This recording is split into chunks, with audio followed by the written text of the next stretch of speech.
बिस्मिल्लाहिर्रहमानिर्रहीम। अस्सलाम वालेकुम। अतीका खान के साथ वेलकम टू खाना और सजाना विद अतीका। शुक्र है उस ज़ात का जिसने हमें मुख्तलिफ़ किस्म के और मुख्तलिफ़ जायकों के खाने जो है वो अता किए, जिन्हें हम अपनी मर्ज़ी से बनाकर खाते हैं अल्हम्दुलिल्लाह। तो चलें, आज की रेसिपी है बहुत ही मज़ेदार, करारी, खट्टी मिट्टी सी लड्डू पीठी। बहुत ही मज़ेदार और सिंपल सी रेसिपी से किस तरह हम घर पर तैयार कर सकते हैं। तो चलिए रेसिपी स्टार्ट करते हैं।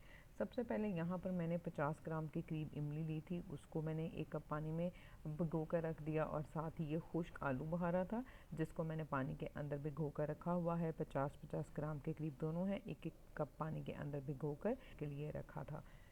तो सबसे पहले हम आलू बुखारे की चटनी तैयार कर लेते हैं। 1 कप पानी के अंदर मैंने इसको सोक किया था और उसी पानी के अंदर हम इसको ब्लेंड कर लेंगे। ब्लेंड करने के बाद आप इसको किसी भी बर्तन में निकाल लें और उसके अंदर हाफ़ कप के करीब मज़ीद पानी और ऐड कर लें। फ्लेम मैंने ऑन कर दी है और फ्लेम मीडियम टू लो पर रखी हुई है। 4 टेबल स्पून हम इसमें चीनी ऐड करेंगे। हाफ़ टी स्पून के करीब कुटी लाल मिर्च जाएगी। हाफ़ टी स्पून के करीब ही गरम मसाला जाएगा और बस हम इसके बॉईल होने का वेट करेंगे और मीडियम फ्लेम के ऊपर हम 8 से 10 मिनट तक इसको कुक कर लेंगे। हमारे पास मज़ेदार सी आलू बुखारे की चटनी जो है वो रेडी हो गई है। अब तैयारी कर लेते हैं इमली की चटनी की। 1 कप पानी के अंदर भिगोई थी, वो पानी समेत ही हम इसको देचकी में डाल देंगे और इसके अंदर मज़ीद 1 कप के करीब पानी और ऐड कर देंगे। फ्लेम मैंने ऑन कर दी है। इसको मिक्स करें और 1 टीस्पून के करीब गरम मसाला जाएगा, 1 टीस्पून के करीब नमक, 1 टीस्पून के करीब ही लाल मिर्च इसमें जाएगी, हाफ़ टी स्पून के करीब ज़ीरा, 1 टीस्पून सूखा धनिया का पाउडर और 1 टेबल स्पून के करीब हम इसके अंदर गुड़ जो है वो ऐड करेंगे और इसको भी मीडियम फ्लेम के ऊपर हम तकरीबन 7 से 8 मिनट तक पका लेंगे। जैसे ही ये पक जाएगी फ्लेम को हम ऑफ़ करेंगे और इसको अच्छी तरह से हमने छान लेना है। से छानेंगे तो हाफ़ कप के करीब मज़ीद पानी इसके ऊपर और ऐड कर कर हम इसको अच्छा सा छान लेंगे और दोबारा से देचकी में ऐड कर देंगे। फ्लेम मैंने ऑन कर दी है। जैसे ही ये बॉयल होना स्टार्ट होगी 1 टीस्पून के करीब हमने कॉर्नफ्लोर लेना है। इसको थिक करने के लिए थोड़े से पानी में उसको अच्छा सा मिक्स करके हम इसके अंदर कॉर्नफ्लोर ऐड कर देंगे और मज़ीद 4 से 5 मिनट तक इसको हम कुक करेंगे तो मज़ेदार सी इमली की चटनी जो है वो भी हमारे पास रेडी हो चुकी है। तो अब चलते हैं लड्डू तैयार करने की तरफ। 100 ग्राम के करीब मैंने यहाँ चने की दाल ली थी और 50 ग्राम के करीब मैंने माश की दाल ली है और तकरीबन 5 घंटे तक मैंने इनको भिगो कर रखा। अब हमने इनको ब्लेंड करना है और मैं इनको ब्लेंडर में डालकर इनको अच्छा सा फाइन सा पेस्ट बना लूँगी। कोशिश कीजिएगा कि पानी जितना कम आप इस्तेमाल कर सकें।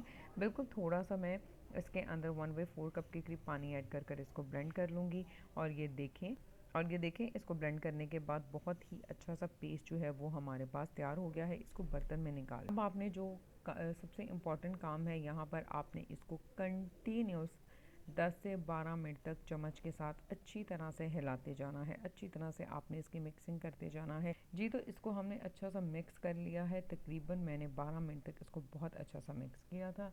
अब हम इसके अंदर मसाले ऐड कर देंगे। चैनल पर नए हैं तो सब्सक्राइब ज़रूर कीजिएगा और मेरी वीडियो को लाइक और शेयर करना बिल्कुल मत भूलिएगा।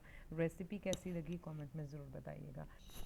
हाफ़ टी स्पून के करीब ज़ीरा जाएगा, 1 टीस्पून के करीब नमक ऐड करेंगे और हाफ़ टी स्पून के करीब ही हम इसके अंदर बेकिंग पाउडर ऐड कर देंगे और इसको दोबारा 3 से 4 मिनट तक हम अच्छा सा मिक्स कर लेंगे। तो बस अब हम इसको फ्राई करेंगे और फ्राई करने के लिए ऑयल आपके पास अच्छे से गर्म होना चाहिए।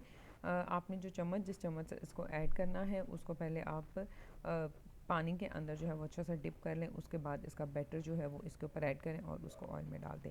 ये पहला लड्डू देखें मैं ऐड कर रही हूँ। ऑयल अच्छे से गर्म नहीं था तो वो नीचे स्टिक कर गया और थोड़ी देर के बाद वो ठीक हुआ था। इसलिए कोशिश कीजिएगा कि ऑयल आपके पास अच्छे से गर्म होना चाहिए। इसी तरह से सारे लड्डू हम इसमें ऐड कर देंगे।